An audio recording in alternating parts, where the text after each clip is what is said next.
Мені запропонували виїхати по коридору з дітьми, вивезти дітей. По дорогам, машини розбиті, згорівші, перевернуті в кювети. Єдине, що ми по дорозі виглядали по вікнам, шукали, що десь папу побачив. На жаль, цього не пройшло.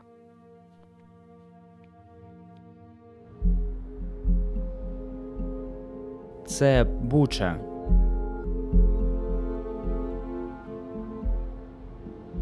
Місце жахливого злочину в ході війни, яка шокувала світ. Чоловіки у цій шерензі були чиїмись батьками, чоловіками, синами.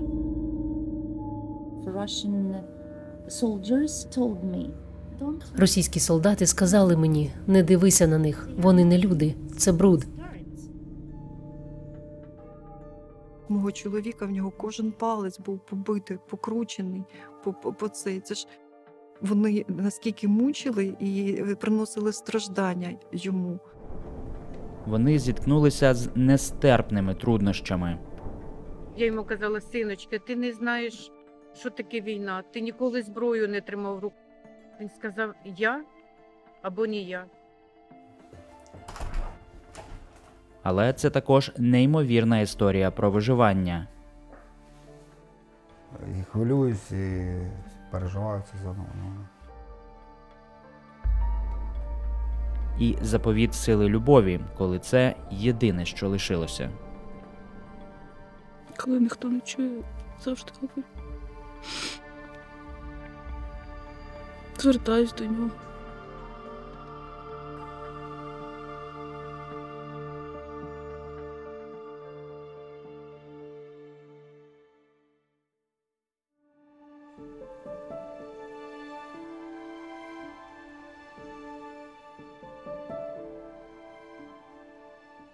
Буча, це якби окраїна Києва. Зелене містечко з кучею парків, багато місць для відпочинку, багато природи, де можна відпочити з дітьми. Родилась в Бучі і все життя тут прожила. Я Прихідько Ольга, дружина Прихідько Анатолія. І з чоловіком, з дітьми тут теж ми в ближайшу можливість ходили в ліс.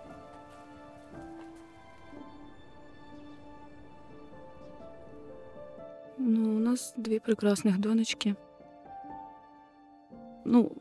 На роботі. Він заходив і улибався, так і познайомились. Постійно улибався, потім спитав, як звати. Чи можна сказати, що ви відчули щось особливе, коли ви зустріли його? Так. Звичайно. Буча розташована всього за 30 кілометрів від Києва. Передмістя, що розростається. І в самому його серці вулиця Яблунська.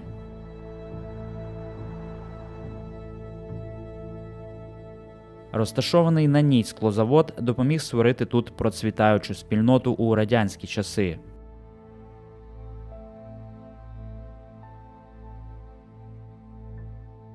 Я тут проживаю вже більше 40 років. І з кожним роком я бачила наскільки люди хотіли жити, працювати, ростити дітей, так як і я, своїх дітей. Я Руденко Катерина Іванівна, мій син Руденко Денис Олександрович. Коли йому виповнилось 2 рочки, я працювала в дитячому садочку. І він біля мене був, любив тварин, любив спорт, любив музику. Якому виповнилось 37 років.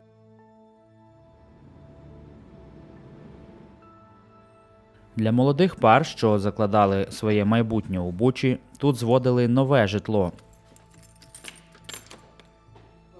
Андрій просто перший раз, коли її побачив, отримав ключі, і він зайшов, він подивився, що він собі, що балкон буде як відокремлений просто. Мене звуть Юлія, мені 27 років. Мій чоловік Дворніков Андрій. Я працювала кухарем в ресторані. Андрій працював водієм, котрий привозив туди доставку продуктів. Він мені дуже сподобався з першого погляду, і я йому. І ми буквально там через декілька місяців вже почали жити з ним разом. Дивишся, як сходить сонце, і що все може бути добре. Десятиліттями Буча жила у мирі.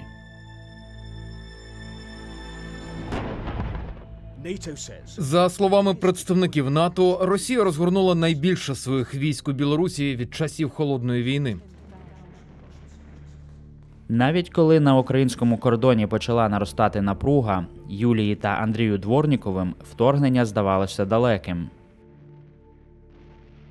Ми не сприймали це настільки всерйоз, тому що ми живемо під Києвом, і ми думали, що настільки серйозно це не буде, що сюди ніхто не прийде, що їх не пустять.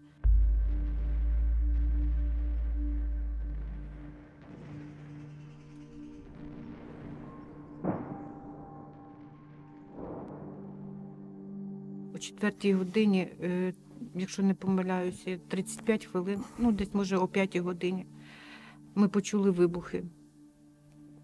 Я розбудила чоловіка, сина і сказала, що починається війна. Вони мені не повірили. Вони сказали, що мама, тобі щось наснилося таке. Потім включили телевізор і побачили, що... Сьогодні Росія розпочала вторгнення в Україну. Путін розпочав війну з Україною, з усім демократичним світом. Він хоче знищити мою державу. Він хоче знищити нашу державу. Усе те, що ми будували, заради чого живемо.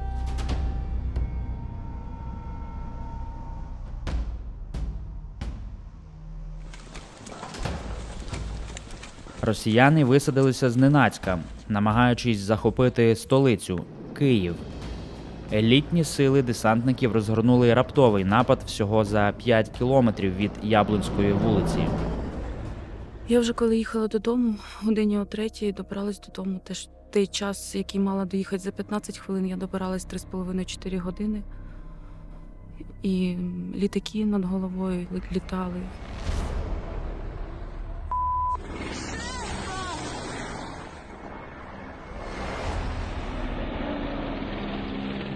Весь цей час, поки я стояла в машині в пробці, дзвонив чоловік і питав: ти де? Ти скоро? Ти де? Ти скоро? Він був на той час вдома з дітьми. Я приїхала додому і взагалі ми ходили, спускалися в підвали, ховались від обстрілів. Обстріли були все ближче і ближче. В Бучі. Багато дітей. Повсюди у Бучі її жителі шукали прихисток під землею. Вони почали знімати те, що відбувалося, і продовжували, коли криза набирала обертів. Ми спочатку вирішили облаштувати наш погріб для того, щоб ми могли там переховуватися. Я дружина Вербова Наталя, Вербового Андрія. 25 числа зранку ми поснідали і вже зрозуміли, що тут бути дуже небезпечно. До нас приїхали друзі і нас забрали своєю машиною. Він сказав, що я дозбираю ще речі і поїду за вами. Ми міцно обнялися, попрощалися і сказали, що ми чекаємо його. Коли ми від'їхали, він стояв біля калітки і дивився нам вслід. Наталія та її син втекли на захід і були в безпеці. Так само вчинили сотні тисяч українців, рятуючись від наступу росіян. Чоловік Наталії мав наздогнати їх. Він зібрав речі, те, що залишилося вдома. Він навіть нам зробив фотографію і вислав, що він уже зібрав. Але потім він передумав і він сказав, що я залишуся вдома і буду охороняти будинок. По всій Україні люди долучалися до територіальної оборони, допоміжного військового формування, що боронить свої громади. Він з перших днів пішов допомагати хлопцям. Вони набирали мішок, пісок, готували барикади. В нього були просто золоті руки, він міг все робити.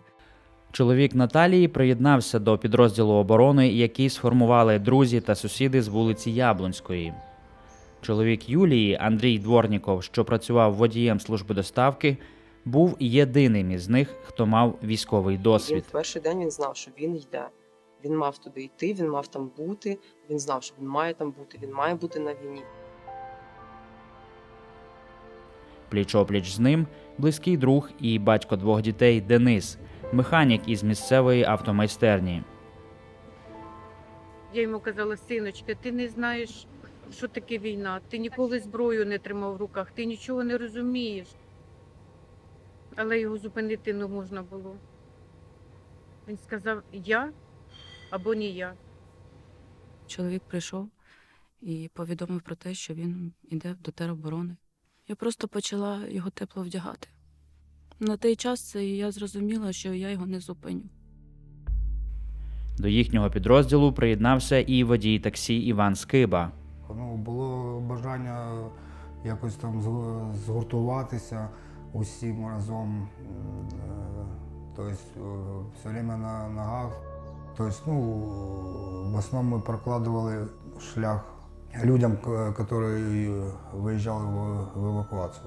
Тобто доглядали там документи, там доглядали речі, щоб зброю там не везли. І прокладували шлях, бо ми місцевість знали і якось не було часу боятися. Горить дом. Але ситуація мала ось-ось змінитися. Воняє резиною паленою тут. Жителька Бучі почула незнайомі звуки. 27 лютого, десь у 8:30, у нас були камери. Почули гуркіт. Коли ми подивилися на камеру, ми побачили техніку, і дуже багато йшло орків цих росіян. Колона росіян вдерлася до Бучі, намагаючись дістатися до Києва. Але вони рухалися назустріч власній катастрофі. Залізли в погреб цей. Потім, як ударили наші гармати, Українська армія влаштувала засідки. значить, потім наші ще як ударили, нас оглушило в тому погребі. Ранило одного їхнього росіянина. Цей росіянин дуже стонав у веранді помирати, а саме пішли. Коли обстріл припинився, Людмила вийшла на вулицю і побачила сліди бійні. Вони їм так дали всю техніку, розбили їх вщент. І руки, ноги валялися. Зазнавши удару, росіяни відступили. Але недалеко. Українські сили стримували їх за кілька кілометрів.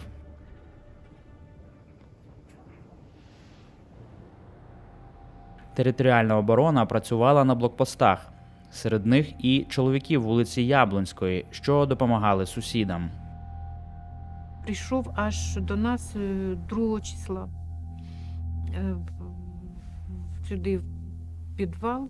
Він сказав, що візьме свій автомобіль і буде розвозити хлопця на територіальну оборону і їду. Холодно було. Єдине, що йому сказала: синочка, ти так легко одягнений, одягни другу куртку теплішу. А він каже: мама, не переживай, вона термо, і мені в ній не холодно.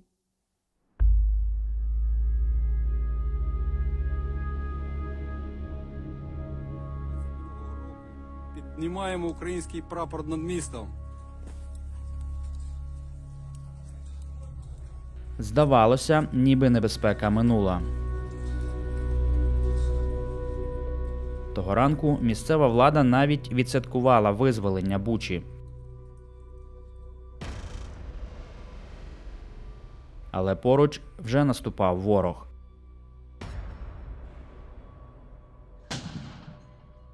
По обіді 3 березня росіяни повернулися і прийшли на Яблунську.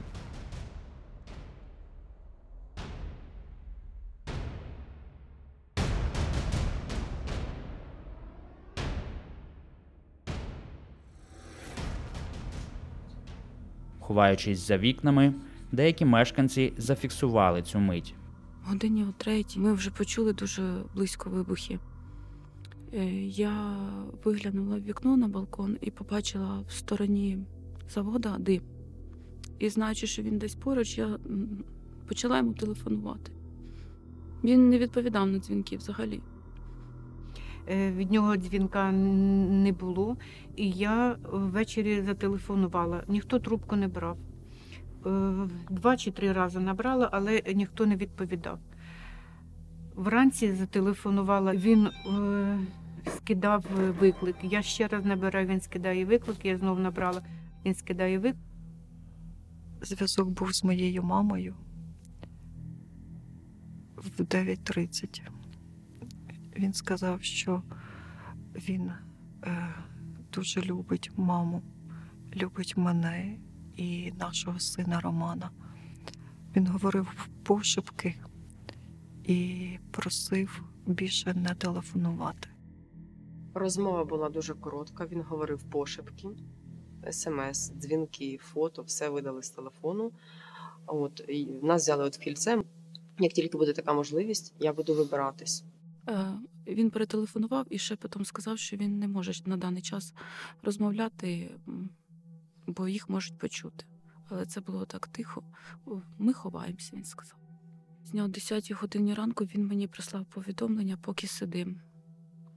Це було останнє повідомлення. Сім'ї чоловіків ще не знали, що росіяни просунулися до блокпосту на їхній вулиці. Іван чергував там, коли почався наступ. І почали одразу розстрілювати з бронетехніки, ракети запускати.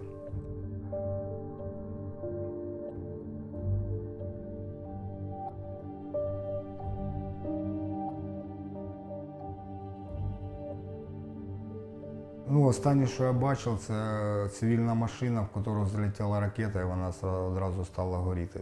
Тобто там були діти, жінки в машині. Зброї у нас майже не було. У нас було одне ружьо, одна граната, і ми були одягнуті в бронежилети.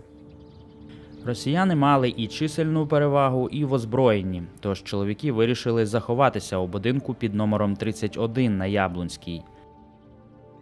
Як тільки ми заховалися в будинку, то його оточили зразу. Розуміли, що в западні, що біжати нікуди, тобто вночі навіть, тому що у них там і тепловізори, і таке, тобто вирішили сидіти мовчки. 9 чоловіків позбулися своєї куцої амуніції і домовилися, що у разі, якщо їх спіймають, вони скажуть, що є будівельниками, які ховаються від бойових дій. Добавляюся. Кожен дзвонив там дружині, чи писав смс-ки там. Щоб не хвилювалися, все добре. Так, пройшла ніч.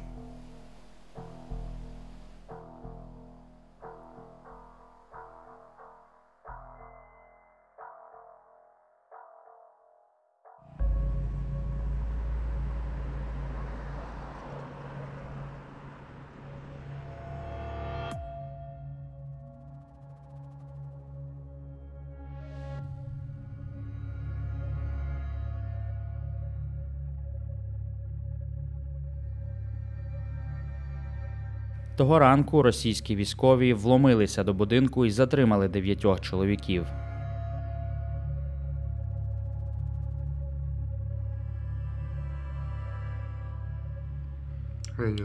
Я не знаю, до чогось готуються. Місцевий житель знімав, як російські військові збиралися на вулиці навпроти. А потім він побачив дещо, що його занепокоїло. Чекай, ні, їх більше. Там воно заложники. Там он заручники лежать під загорожею. Лежать під забором.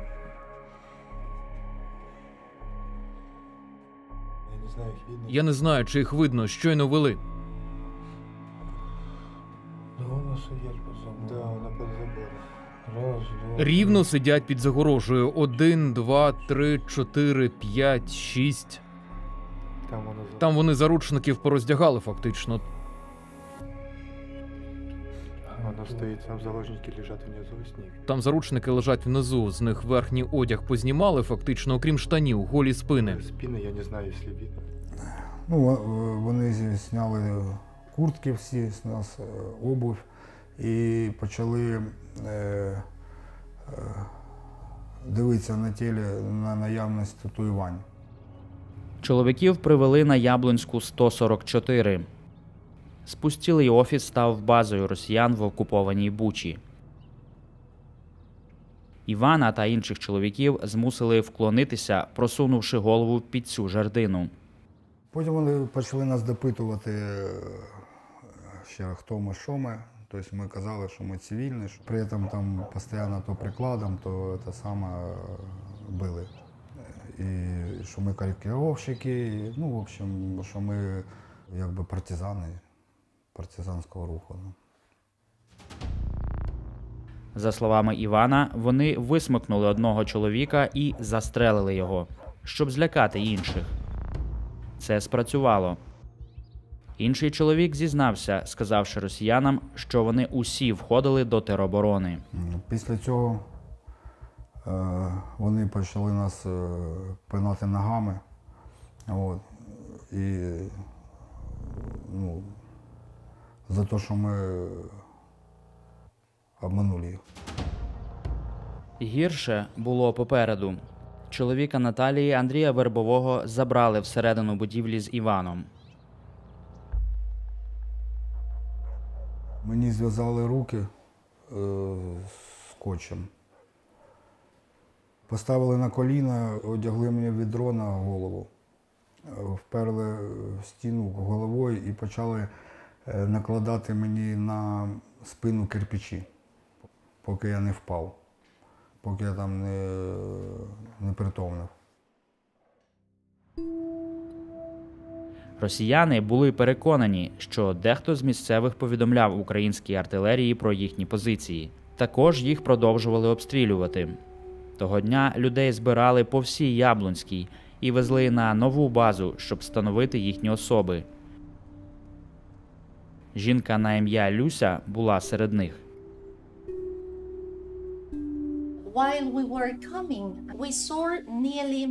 Поки ми йшли, бачили приблизно 10 людей, що лежали на землі. Один з них був накритий якоюсь тканиною. Думаю, він вже був мертвим. Дехто з них лежав із дещо зігнутими колінами. Їх зібрали докупи дуже близько одне до одного. Ми могли бачити, я б сказала, сліди поранень на їхніх тілах. Вони лежали нерухомо. Поки жінка чекала на вулиці біля штабу разом зі своїми 2 неповнолітніми доньками, один з військових попередив її.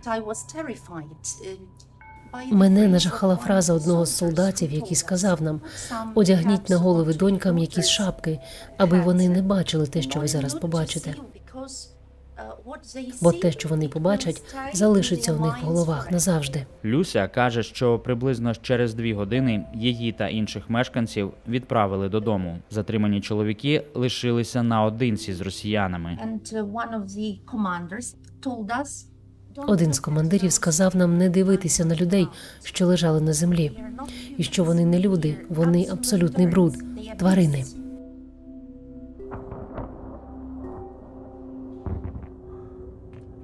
Вот оно все.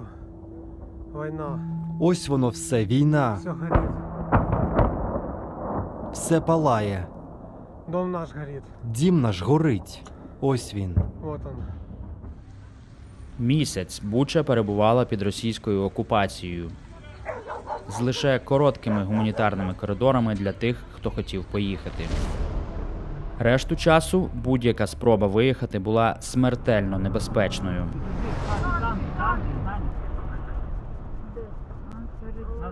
Назад, Таня, ми не пройдемо.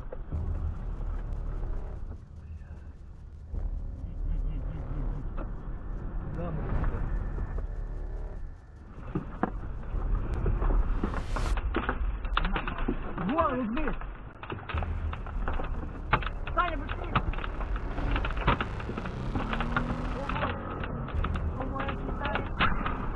Влево!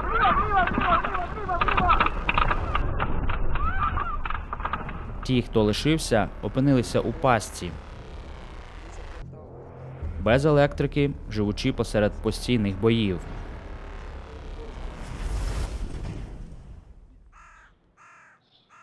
Буча стала місцем зниклих безвісти.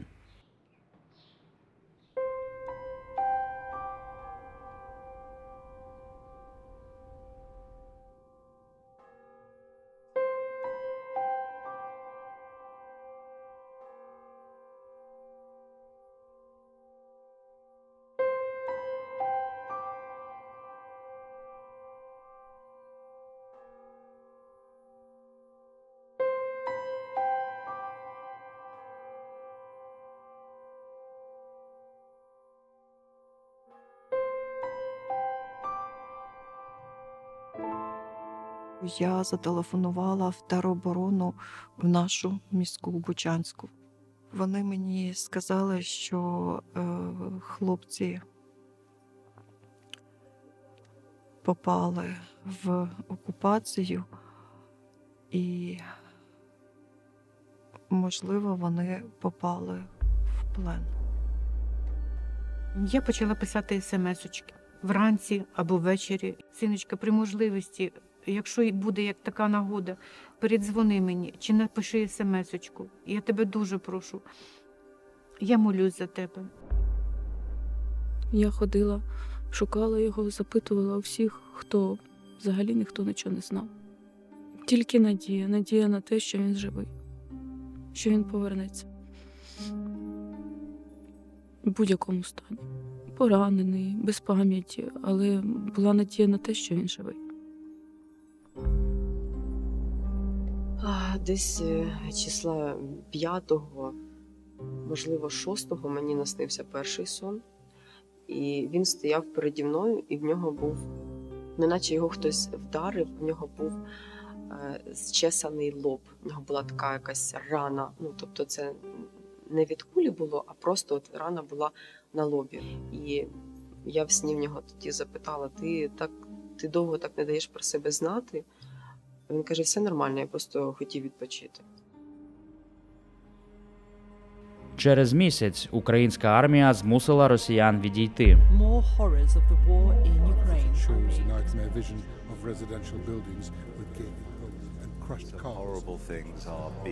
There's one man who is lying on the ground. He was on a bicycle. Таємниці Бучі нарешті розкривалися.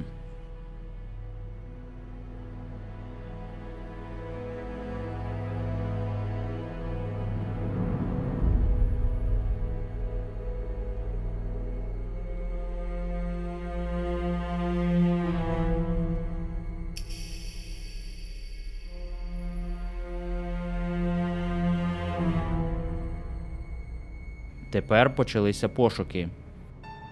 На Яблунській 144 жителі зайшли до покинутої російської бази. Зображення почали з'являтися в мережі. Мені передзвонила мама мого чоловіка Андрія і 1 числа, пізно ввечері, сказала, ти бачила фотографію, там виклали в Фейсбук. І я кажу, ні, я ще не бачила цю фотографію. І І вона каже, я тобі зараз її скину. Вона була дуже-дуже шокована. Вона мені скинула цю фотографію, дивилась, і я його відразу впізнала. Ми всі його відразу впізнали. Вже на цих фото я не зразу. Я просто не хотіла вірити, що це Денис там у синій худі. Але я бачила по складу тіла, що це він. Але я настільки не хотіла вірити, що це син мій.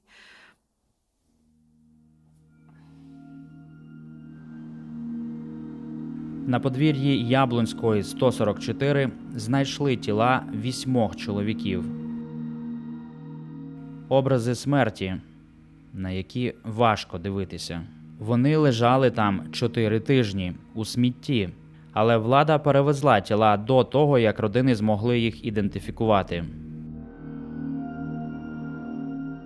Я приїхала, знайшла біля моргу слідчого, тобто людина, яка дійсно приймала людей, і він там, ви там когось шукаєте, давайте я вам допоможу. Тобто, багато було людей насправді. Я йому сказала, що так, я шукаю чоловіка, його привезли з Бучі. Я йому показала, що в нього було 3 татуювання, тобто там 100% можна було його впізнати. Проходить 10 хвилин, він каже, от ми знайшли це тіло, ми його тільки що знайшли. Я кажу, мені потрібно його ще якось впізнавати, там, не знаю, йти дивитися. Він каже, я б вам би не радив, подумайте, чи ви хочете його бачити таким. Людина пролежала там місяць. І нам у суботу зранку зателефонували з поліції і сказали, що у Білій церкві неопізнане тіло під 316 номером. Якщо можете, понеділок поїдьте, подивіться.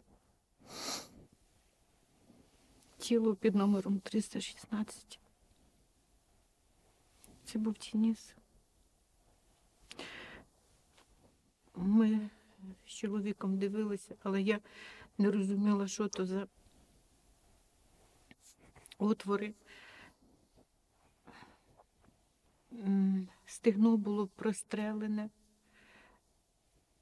Якщо я не помиляюся, живіт і око. Діти з першого дня знають, що я шукала чоловіка. Їм не треба було нічого поясняти, вони побачили по тому, як я себе вела. І, як я дізналася, я просто почала так плакати, кричати, що діти все здогадались. Почали плакати в місті зі мною. Ми приїхали з сином, щоб побачити нашого чоловіка, мого чоловіка і батька сина, і його обізнати. Вони мені дали на опізнання ключі, зв'язка ключів, які були в нього в кишені, в джинсах.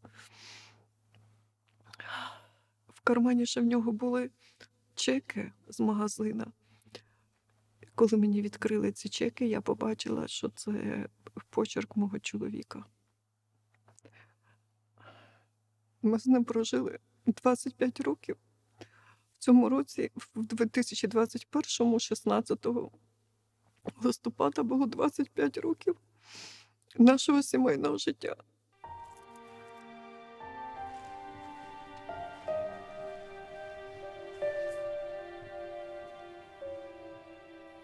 Фотографії, які були сфотографіровані в морзі, руки були мого чоловіка, я знала форму рук, пальців. Як мого чоловіка, в нього кожен палець був побитий, покручений по цей. Це ж людину наживу, вони наскільки мучили і приносили страждання йому.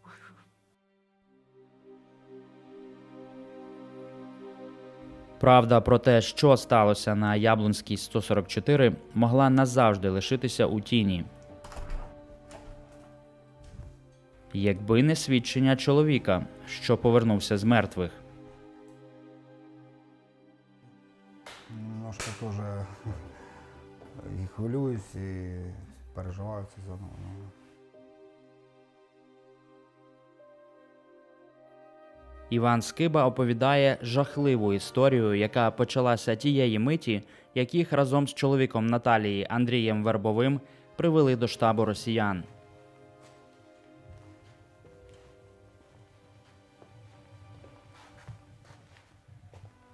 Потім опять меня расшатали. Ну, что ты делал на посту? Вы хотели нас спалить, сейчас спалим вас заживо. Вербовой був рядом. І вони йому погрожували, що зараз прострілять ногу. Потім я почув вистріл, що чи вони його вбили, чи просто як погрожували там, прострелили ногу. Не знаю, ну більше я не чув його мови. Іван пригадує, як його вивели назад на вулицю, до побратимів. Вот. Потім вони почали розмовляти між собою, що з ними робити. Та прикончи їх, тільки виведи, щоб здесь не валялись. Іван каже, що його разом із кількома людьми вивели на подвір'я біля будинку.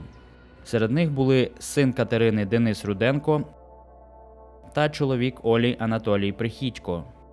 Ми зрозуміли, що на розстріл нас ведуть, і просто один з одним попрощались. І все. Поставили спиною нас до стінки. Ще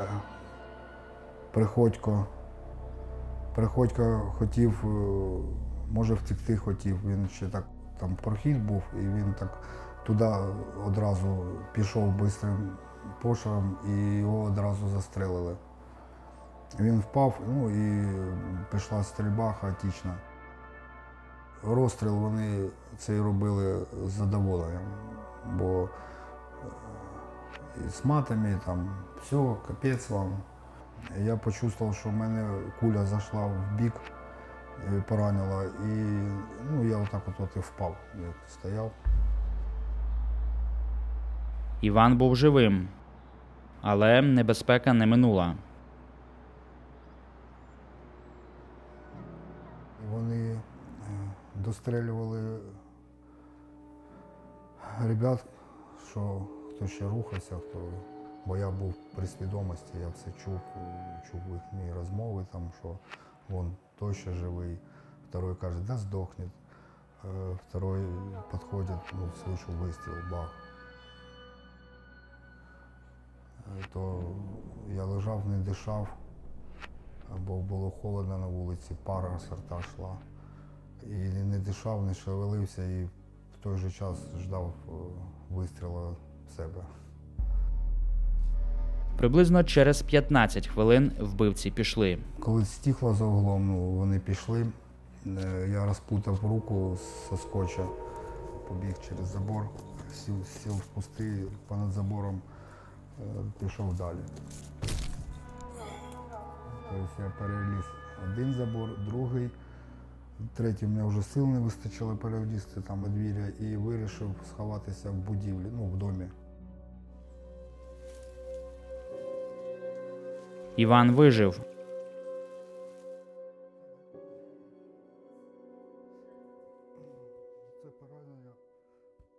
Через кілька днів йому вдалося воз'єднатися з дружиною та 4 дітьми. Разом вони поїхали до безпечного місця у Польщі. Мені просто цікаво, що ви відчуваєте зараз, переживши це? Частенько, особливо вночі, як прокидаєшся, ну, прокидаєшся, що очікуєш цей вистріл в голову і починаєш міркувати там о тому, що як би так зробити, а як би так зробити, а як би ми там вночі все-таки пішли.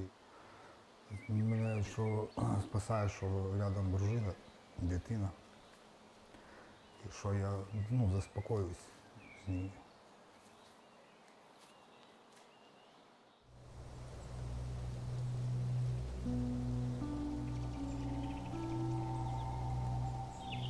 Яблунська, 144 тепер є місцем скоєння воєнного злочину. Слідчі збирають докази для можливого притягнення до кримінальної відповідальності у відповідь на заклики до справедливості. Розумію, що це було дійсно умисне вбивство, і хочеться дуже, щоб були покарані люди, тому що це був нерівний бій. Але ким були люди, відповідальні за вчинене? Ця військова нашивка, яку знайшли прибиральники, та інші знайдені документи вказують на те, що елітні російські сили ВДВ перебували на Яблунській 144 приблизно у той час. Але людиною, що відправила їх туди, був головнокомандувач Володимир Путін. І, як він часто робив раніше, президент заперечує будь-які злочини. Вони влаштовували провокації в Сирії, коли зображували застосування хімічної зброї урядом Асада. Потім з'ясувалося, що це фейк. Такий самий фейк, як і в Бучі.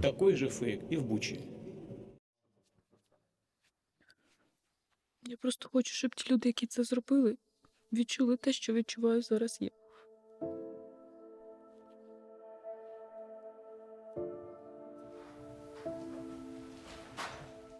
Ми тут планували своє майбутнє життя. Ми планували своїх дітей, прекрасний, чистий новий ЖК з прекрасним видом. Ці люди забрали моє життя. Ви хочете води?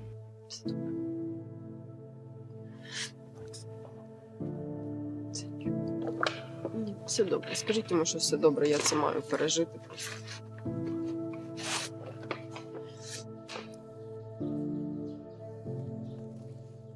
Події на Яблунській 144 перетворили життя на смерть.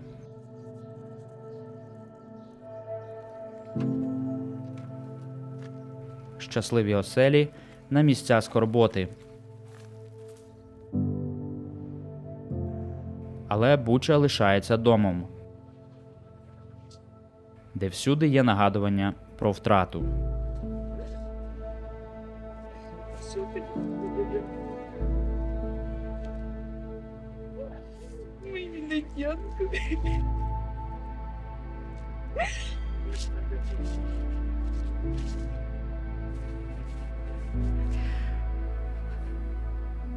Він для мене був просто повітря. Я дихала цим повітрям.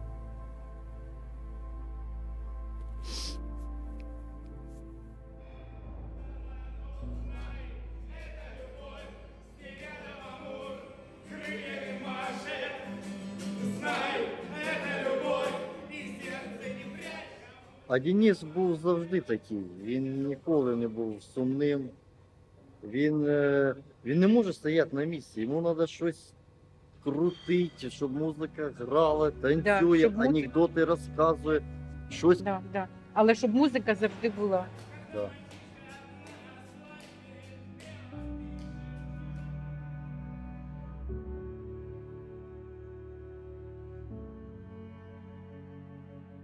Він був дуже сильний, сміливий і дуже рішучий. Він вчинив як справжній чоловік. Всі інші, хто загинув поруч з ним, там тоді, вони теж вчинили як справжні чоловіки. Вони виконали свій долг. І мій чоловік один з тих, хто поклав своє життя за нашу свободу, за наше майбутнє. Це дуже важливо, щоб всі про це знали, говорили і пам'ятали їх.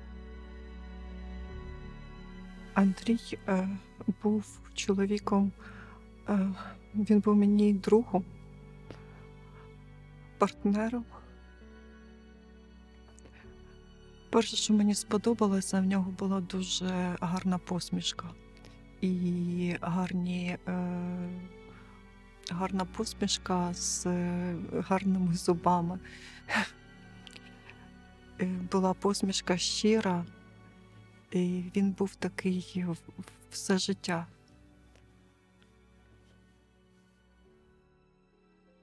Він любив квіти, завжди мені дарував. Вирощує квіти. Які квіти він подарував вам востаннє? Білі хризантеми. Такі, як я йому щас ношу.